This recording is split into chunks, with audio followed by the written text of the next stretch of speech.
Hello and welcome to my second R6 tips and tricks video, Operator Edition.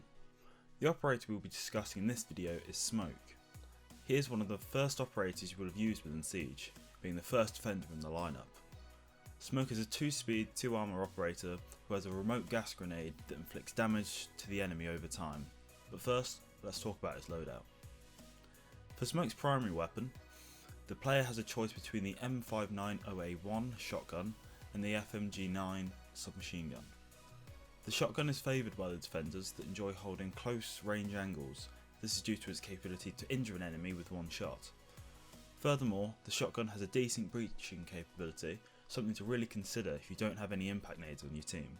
These things, however, are traded off with the fact that the weapon only has 7 bullets in each mag and a short delay between shooting each bullet. The other option, the FMG9, tends to be used by people who struggle to use the SMG-11 secondary weapon.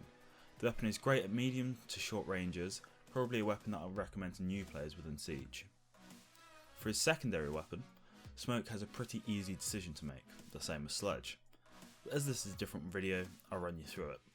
The choice is between the P226 Mark 25 pistol and the SMG-11. The pistol is a pretty standard pistol within Siege with nothing to really write home about. The SMG-11, however, is like having a second primary weapon. It has 17 rounds in each mag and an insanely high fire rate of 1270 rounds per minute. These are counteracted by the very hard to control recoil. Nevertheless, this is still a much better choice over the pistol and can combat some of the best guns within the game if you give it some practice. For the gadgets, Smoke has a choice between the deployable shield and barbed wire. These are dependent on how you wish to play Smoke. The barbed wire is good for getting them all important sound cues, whilst also slowing down the enemy, allowing for easier individual kills. Yet they are easily indestructible.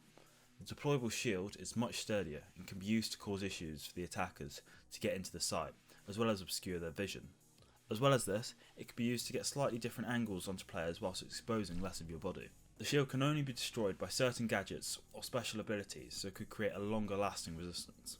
At the beginning of each round, Smoke is equipped with 3 remote gas grenades, which will cause damage to everything within its radius, other than Smoke himself. The gas grenades are thrown and stick onto any surface and last for around 11 seconds before dissipating. These can stay here for as long as the player needs until he activates the smoke and the toxic spray is released.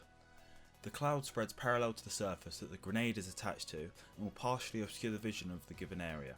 The gas cloud deals 15 points of damage every half a second, regardless of an operator's armour and speed rating. This means that a gas cloud can down an operator in just over 3 seconds. As well as this, any attacker that is under the effect of Thinker's adrenal surge will take double the damage, thus will be downed in around 2 seconds if they are unable to escape. A well placed smoke can be lethal when used with barbed wire, as the enemy has a reduction in movement speed. Furthermore, this can be accomplished through sound cues, so you don't even have to combat the enemy head on. Finally, let's move on to playstyles. A common way to play Smoke is as an anchor, sitting in sight and ensuring that you don't die. If you are playing Smoke and you die early into the round, you have lost your impact entirely. The idea is to stay alive and save your gas grenades for as long as possible to make it extremely hard for the attackers to make any sort of move on into the site. Another common playstyle is to almost do the complete opposite and roam the map. The versatility of his weapons mean that he's able to get quick kills before falling away and popping a gas grenade to buy himself some extra time. Smoke can utilise a vertical playstyle as well through the breaching capabilities of the shotgun, as shown on maps such as Border.